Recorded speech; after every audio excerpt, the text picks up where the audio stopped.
evening, everyone, and welcome to the SFL podcast presented to you exclusively by APM Music through Twitch. This week, we got a pretty big episode for you, as always. We're going to be looking at some of our personal favorite players for this week on defense. Unfortunately, we do not have offense for you this week, but tune back in next week. We might have some for you. We're going to talk about the playoff scenarios. Then, of course, we're going to run through the standard podcast procedure, the games, and the picks. It's the huge. But first off, my man Mighty, who really was the defensive player that really stood out to you? Well, Aaron Arrington has been balling out of control for the St. Louis Gladiators.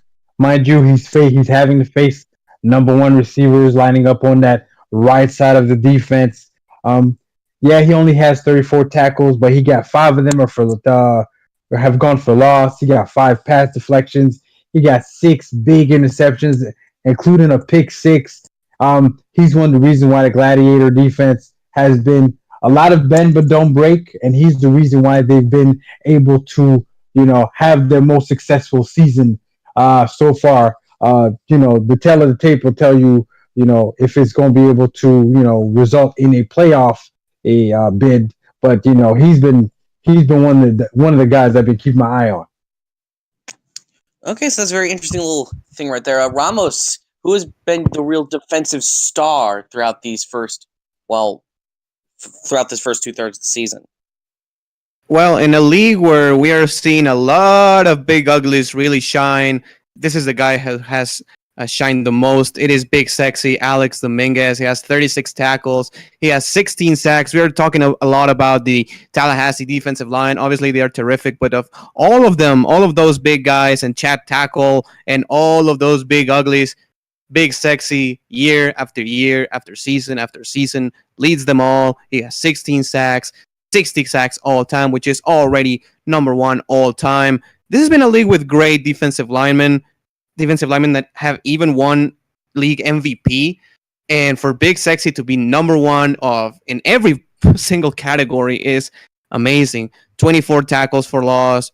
It's also first. So big number 69, Big Sexy, is the leader, the motor of the Alaska Storm defense, who season after season are in the top 3 on basically every category. Rushing defense, total defense, points allowed, and everything starts with Big Sexy. I can't disagree with you there, Ramos. Big Sexy, essentially the Don Kinsu of our league.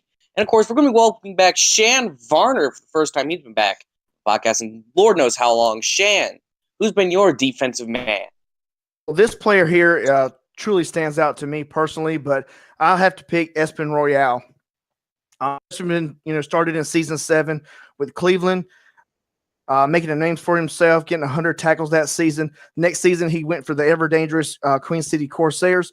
He rose up to superstardom status, solo tackles, and 12 assists, 3 picks. That was enough to catch the eye of my team, the Chicago Wildcats. Excuse me. And just trying to add some leadership to the defense. He racked up a total of 85 tackles, 1 sack, 12 tackles for loss, and 13 bat downs. Now, following the former Wildcat, Deion Hawkins, Espen went to Tulsa. Now bring his wisdom to that team. And he's having another great, amazing season. It's 80 total tackles for loss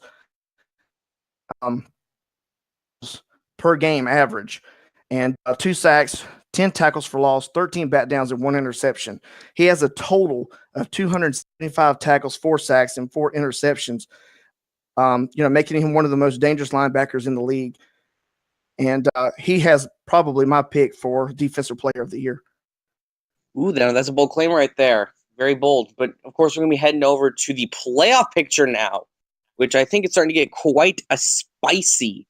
You got a lot of teams really battling up top there, but, conference by conference is a very interesting race. And, Mighty, I know you're on the East Coast. What do you have to say about the teams from your, conference region? Well, looking at the Eastern Conference, you got your Tallahassee Pride, who not only lead the East, but lead the league in offense right now. Though they're the number 2 seed in the overall playoffs, They're far and away the best team in the East. After that, you got a muddled region of 4-4 teams led by the Mexico City Aztecs at 4-4. You got the Atlanta Swarm at 4-4 as well.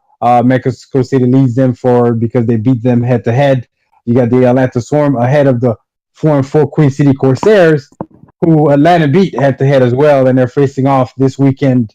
To see if they could, Queen City could tie that up or Atlanta could take the 2 lead.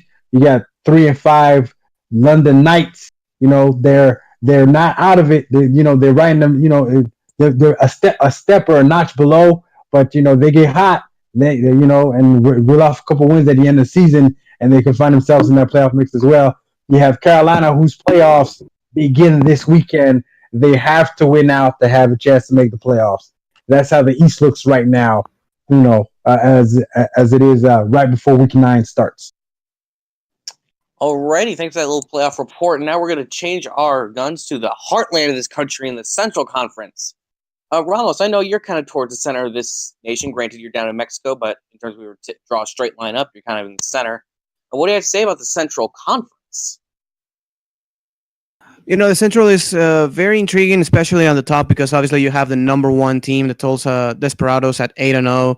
But not far away, you have the Sioux Falls Sparrows, who face off against each other this week. So that's how important and how big and how attractive this upcoming game is in the Central Division. Tulsa and Sioux Falls go at it. If the Tulsa Desperados win, obviously they go to 9-0, and the Sioux Falls Sparrows fall to 6-3. Now, Tulsa has already beat the Sparrows, which means that Tulsa will win automatically, in that case, the Central Division, because they will already have the tiebreaker head-to-head on a sweep, 2-0. So Sioux Falls needs to win to keep that division title alive. And then you have the Indianapolis Red Devils, who are the 9th seed, and then the St. Louis Gladiators, who are just in the cusp of a playoff spot at 3-5, follows Chicago and OKC at 2-6. It's a very, very high task. It's a very bumpy road for them to still have a slight shot to the playoffs, and it doesn't look very good for them, but we've seen crazier things before. So it's very important to for these 2 teams to start winning fast, and just hope for Indianapolis or St. Louis to trip one of those 2 top teams. And also Tulsa just needs 1 more win and they're in. So it's going to be, if Tulsa wins, it's going to be very, very intriguing to see if Tulsa or Tallahassee get that number 1 seed. So yeah, I think it's very good and it's very interesting. Certainly very interesting. And now, Shan, I know you're not in the West, but you are in the Midwest. So what do you have to say about the Western Conference? The Western Conference is very tight. Alaska being 6-2, and Houston and San Antonio being 5-3. They're only 1 game back. San Francisco and Vancouver are 3 games back. Dallas is 5 games back. This is the week that Dallas needs to come back. They need to win out for the rest of the season just to be in some sort of playoff. San Antonio, Houston, what they can do this week can move them up. Houston has been playing great. Houston can take that number 1 spot away from Alaska if Alaska trips this week, maybe, or maybe the week after that. But very tight conference here. I can see any of the top 5 teams here to the playoffs if some scenarios go their way. Yeah, I mean, I really can't disagree with you there, Shan. Yes, I probably said there 3 times in a row.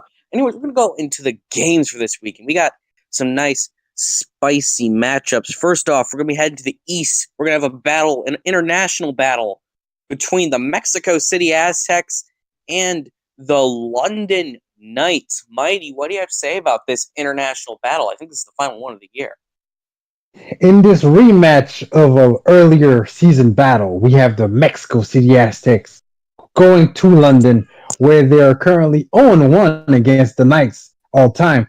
Mexico City brings in the number 16 scoring offense, facing London's number 14 scoring defense. London will have be bringing in the number 11 scoring offense going against Mexico City's number 6 scoring D. Now, looking even deeper behind the numbers, you notice that London's defense is, the number 16 against the pass, number 15 against the run. So it's a lot of bend but don't break on their defense, where they allow a ton of yards and they kind of, buckle down when people get into the red zone. Mexico City, on the other hand, brings in kind of a struggling passing offense. They do have a top 5 run offense, the second best pass defense in the league, but their run defense can be had. They're next to last there. With all that being said, this is a game where Ray Bentley kind of has the tone for his earlier season matchup against them, where he kind of struggled and barely. He had a little over 70 yards rushing. He's been champing at the bit. A lot of trash talk between these two teams this week. I like Ray Bentley to come out fired up, ready to kick ass and take names while doing it. Mexico City looking like they're shaping up for a playoff run, or a run to the playoffs, should I say. Give me Mexico City in this game. Okay, and you know what? Good choice. Very good choice. Next up, we got a battle involving a Central v. East crossover. We got the Chicago Wildcats taking on the Tallahassee Pride. Here's something interesting. If the Pride wins this, they take the Eastern Conference regular season title. Ramos, what do you have to say about something like this? Obviously that in that case that puts more, a bigger stake in Tallahassee, knowing that if they win, they don't have to worry about Mexico City. They don't have to worry about Quinn City. They don't have to worry about any of those dudes. They are the champions of the Eastern Conference. But for Chicago, the playoffs pretty much start right now. So if Chicago does not win, it's pretty much game over for them. Tallahassee presents the number 1 points per game offense at 38.75 points per game. And Chicago is all the way down to 13th place at 20.88 yards per game. Tallahassee, again, number 1 at 513.1. Chicago at 14, so that's third last in the SFL at 333.8. So that's a difference of about 180 yards, which is quite the gap. Defensive points per game, Tallahassee allows 21.5 points per game, and Chicago is pretty much the same at 21.38. So Chicago's defense, as far as points allowed per game, is just a little bit better in the standings. Not that big of a difference. The big difference here is also defensive yards per game. Tallahassee allows 384.5. That is 14th. And Chicago allows 306.9, which is second best. Turnover differential, Tallahassee is -2. Chicago -3. So the big differences here is Tallahassee scores a lot of points. Chicago does not. And that's what wins you ball games. So I will take Tallahassee right now at home. They take the Eastern Conference Championship. They will be 9-0. They look very strong coming into the playoffs. I like Tallahassee, high scoring affair, probably about 35-28. Give me the Pride. Okay, you'll be taking 1 Pride and 1 Eastern Conference Championship L. Anyways, we're going to be moving on to a battle between the East and the Central again. But this one, it may as well just be a playoff game in the middle of the regular season. We have the Carolina Skyhawks wallowing around at 1-7, taking on the Oklahoma City Renegades at 2-6. Shan, what do you think about these, one of your East Central Conference teams taking on a team from the East? First of all, Jack, I totally agree with you. I think both of these teams are looking for to get back on the horse and looking for their wins. My points for these two games, for these two teams, is going to have to involve their wide receivers a little bit more. I think a big reason why they're not getting the ball down the field and executing is because they're running the ball a lot with passes, and they're just not utilizing their wide receivers enough. Defensively, they play pretty good at times, but they're just not consistent. Need to really rally up that defense and get them going in this game.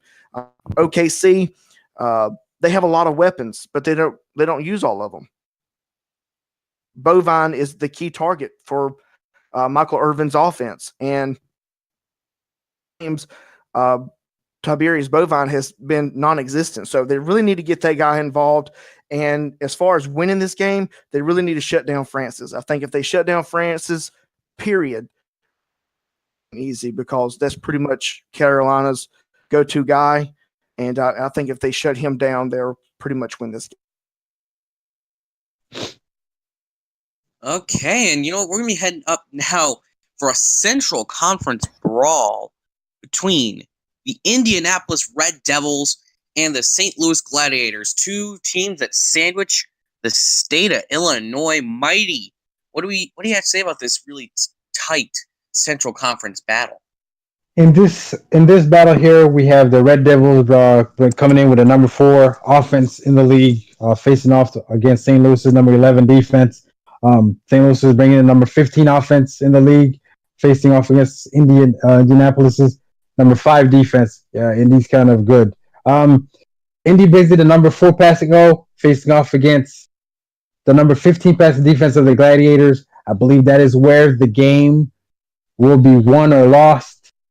St. Louis has a penchant of not turning the ball over. They make you earn your way up and down the field. That's why the numbers might be skewed yardage wise, but scoring wise, they're able to stay in games. Indianapolis, you got your Nathan Lee back there unleashing dragons left and right to the plethora of weapons he has out there. I believe he'll be able to remain clean as long as he steer clear from Aaron Arrington, because Aaron Arrington is one defender on the Gladiators that can make him pay heartily. Indianapolis doesn't really run the ball that much. They have the number 16 running offense, but they do throw it a ton. St. Louis goes going to have their work cut out for them. If it's a shootout, I do not like their chances to stay in the game. Their quarterback or their passing attack has not been one that has been explosive this season. Give me Indianapolis for the win. Okay, so you'll be taking one in Indianapolis. I mean, I don't disagree with you there, really. I do not. And anyways, we're going to be heading out west now for this next one. We got the Dallas Roughnecks taking on the San Francisco Sharks. Dallas is in a win-or-go-home situation. San Francisco win to keep themselves in a good standing. Ramos, do you really agree with that sort of idea, and how do you think that's going to play out on the field? You look at all the stats across the board, and yes, San Fran is a little bit better on pretty much every stat except for pretty much defensive yards per game allowed, where San Francisco's allowing 400 yards per game. Dallas a little bit better at 375.1. But across the board, San Fran does have better stats. What's really killed the Dallas Roughnecks all season long is the turnover differential. It is pretty crazy how much they turn the football over and they cannot get takeaways. San Francisco is -1 in turnover differential, which is not good, but it is great compared to the -16 that the Dallas Roughnecks have this season. So can the Dallas Roughnecks stop throwing interceptions? That's the key, is if they can stop throwing picks. And if they can get probably 1 or 2 turnovers from the defense, they don't know if there's Crash Combs or whoever, Troy Law, whatever, they have a shot. If they keep throwing a gazillion interceptions per game, there's no way they beat San Francisco in San Francisco. My guess is probably they will not throw a lot of interceptions, but I still think San Fran will win this ballgame. So Ramos saying that essentially the Dallas is going to be out. Let's hope that he is incorrect there. But anyways, we move into the prime time slots. First off, we have a dogfight. Actually, before all that, I'm sorry about that, folks. We got a battle out west between Vancouver A and the San Antonio Vaqueros. San Antonio looking to battle themselves back into an automatic slot. Chan, what do you have to say about this? Jack, my 2 points for Vancouver this week is going to be, Vancouver was really balanced last week. Tom Pepper threw, he was 19 of 31, but he still threw 2 picks. I think that if they keep Tom Pepper clean and eliminate some of these picks going in and out and get their running back going, I think they've got a shot at winning this game. On defense, I think they're going to have to go into the 3 robber, the cover 3 weak or something like that, to plug that middle up to keep Daly from gaining huge yards. San Antonio threw 3 picks last week as well, but hit Daly Holder for 41 yards, I believe. So for my San Antonio keys to the game, or my 2 points, the fact that they need to get the ball in Daly Holder's hand is going to be huge for them. They pretty much win the game when the ball is in his hands. They need to stop Sanchez from running the ball. Last week he had 140 194 yards and 1 touchdown. So I think if they eliminate Sanchez from running the ball on offense, I think they've got a shot to win this game. Okay, so that's going to be a pretty big game right there. And, of course, we're going to be now throwing it into the primetime matchups. Yes, we got in the East, first off, we got a dog fight between the Atlanta Swarm and the Queen City Corsairs, both trying to find some way to sneak back into one of the two automatic qualification slots. Mighty, what do you think is going to happen in this brawl? In this battle of top 5 running offenses in the league, BDG, Ash Odom. We know BDG is a scoring machine. He leads the league in scoring in rushing touchdowns. Queen City is 3-1 all time against Atlanta. Atlanta got their first victory against Queen City this season. That includes for Queen City being 2-0 at home against Atlanta. But in this matchup, they're going to have their work cut out for them. Atlanta's defense is darn good. If they're able to force Atlanta in 3rd and longs and control BDG, this is where Atlanta can be had. But that's easier said than done. Boot Chisholm and BDG are going to have some big games. They're going to have a big game against Queen City. I like Atlanta a lot. They're starting to assert themselves as that team, and they're going to bounce back from last week and just and get into a run to the playoffs as well. So give me Atlanta in this ball game here. Okay, so that's 1-0 Atlanta. Ramos, you have 2 teams below you in the East. Which one would you see winning? And of course, I think more like which one would you want to win in the lead? Yeah, it's all about the running backs. Ash Odom, 1,070 yards this season. Hollywood, 1,011. So they are 2nd and 3rd in the SFL. So it's pretty much, a wash there. I like Queen City in this game. Do not sleep on Atlanta's deep passing game, though. I think they're very underrated. When they go deep, they can really, really get some home runs. But I like Queen City in this game. They're at home. I don't see them being swept. So I like Queen City. I like Queen City in this ballgame. Okay, so we got 1-1. Shan, you have a very tough job here to break this tie. Go. Just give me Atlanta. I think that their defense is going to stop Ash Odom. I think that Art Chisholm is a very good defensive coach. I think he has the ways to shut Queen City down on the run game. If they can get the passing game going in Atlanta, I think it's going to be a huge day for the Swarm. Okay, and now from that we go to the Central's big bonanza tonight, where we essentially have a Central Conference de facto championship. Mighty, who do you think is going to win? And do it snap. I'll do this quick. Sioux Falls has been waiting for this rematch of the earlier game this season where they lost a star receiver and one of the freakiest injuries ever seen in the SFL. They've been championing at the bit. Jason and AJ is going to have that fire ready for Tulsa. Tulsa leads the league in turnover ratio. I believe Sioux Falls will be able to turn them over a couple times and take advantage of that. Give me Sioux Falls. Okay, so it's 1-0 Sioux Falls.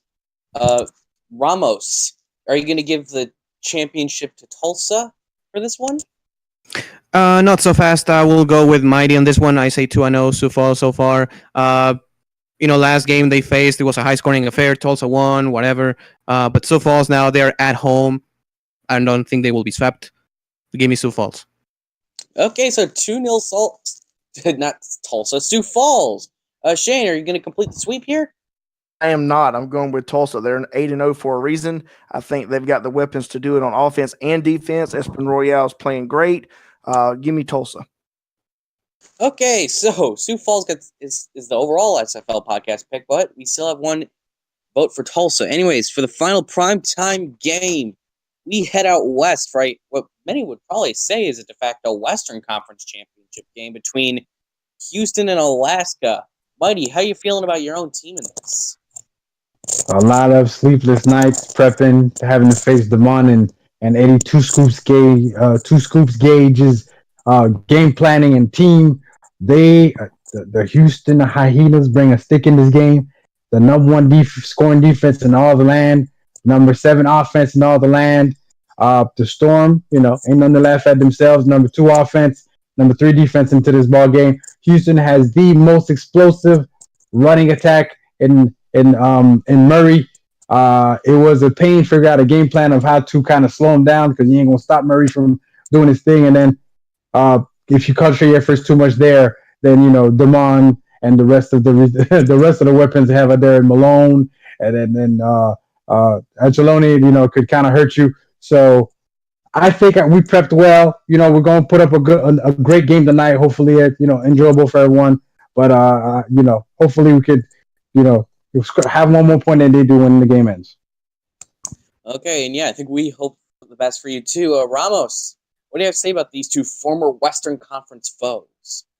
It's going to be about two things. Number one, Houston, 155 rushing yards per game. That leads the entire SFL. Alaska, though, it's 65 rushing yards per game allowed. That is second best in the SFL. So if Alex Dominguez and them boys can stuff him up at the line of scrimmage or behind the line of scrimmage, that's going to be huge. And another thing, watch out for the matchup. Optimus Klein against Ryan Michaels, one of the best wide receivers in the SFL, against one of the best corners in the SFL. It's going to be huge. I like Alaska in this game at home. I think it's going to snow. It might snow. It's going to be cold. I like Alaska. I wonder if Houston's ever won a game in the cold. Someone should really do a fact check on that. Anyway, Shan, do you agree with Ramos on this one, or are you going to go not so fast? I am going to go with Alaska. It's going to be snowing. Damon hates the snow. They don't like going up there at all. I'm just going to have to give it to Alaska with this one because their record going up there to Alaska and playing in the snow is just not that great. Okay, so really going for that one right there. Anyways, let's go. Right before we go, we're going to do some locks and some upsets. First off, Mighty, who's your lock and your upset for this week? My lock this week is the Indianapolis Red Devils. Give them the D. I believe they'll get the job done, having to go to St. Louis and start to make some noise in the Central to kind of assert themselves and kind of lock up a playoff spot. My upset, give me Sioux Falls. Like I said earlier, Jason and AJ have been champing at the bit for this rematch because they believe there was some unfinished business up there in Tulsa earlier this season. Okay, and as you can see, mine's been pretty reputable so far. 10-4 on the season. Ramos, who've been your locks and upsets for this week? I like San Fran over Dallas. Dallas throws too many interceptions. I hate saying this over and over again, but it's really hard for me to pick Dallas, especially in San Fran. My upset is going to be Carolina over Oklahoma City. Carolina has been 3 weeks in a row, one play away from winning the game, including against a game against Mexico City. So I think they get over the hump this time. Oklahoma City, I like some of their players, but they are very inconsistent. I like the Sioux Falls. No, not Sioux Falls. The Carolina Skyhawks, I'm sorry, as my upset. Well, better for them to get over that hump now than last week, eh? Yeah. Anyway, so finally, before we go, Shan, I heard you kind of have a bit of a surprise with one of your locks and upsets. It's going to be kind of funny saying this, but I have to go with the facts. I have to go what's been happening in the league. So my lock for this week is Tallahassee over Chicago. And the reason why I chose this is because Chicago, for one, hasn't been playing up to their full potential. Tallahassee's been balling out. They're 8-0 right now. Chicago's defense will not be able to keep up with the higher scoring offense of Tallahassee. So the thing that Chicago has to do is on offense is keep ET clean and just put pressure on Tallahassee up the middle to make sure that put Christensen in some bad situations. This week is going to be Vancouver. Vancouver is on a 1-game winning streak. I think that Vancouver has the tools to win this game. It's just going to come down to the defense and stopping Daley Holder from getting those big plays down the field and making them pay for it. Okay, and folks, with that concludes another week of the SFL podcast. 10 episode spectacular. I, of course, am your host, Jack Brown, alongside my analysts, Ramos Lynn, Mighty RX, and Shan Varner. With that, everybody, we say thank you for tuning in this week and have a great weekend full of SFL action.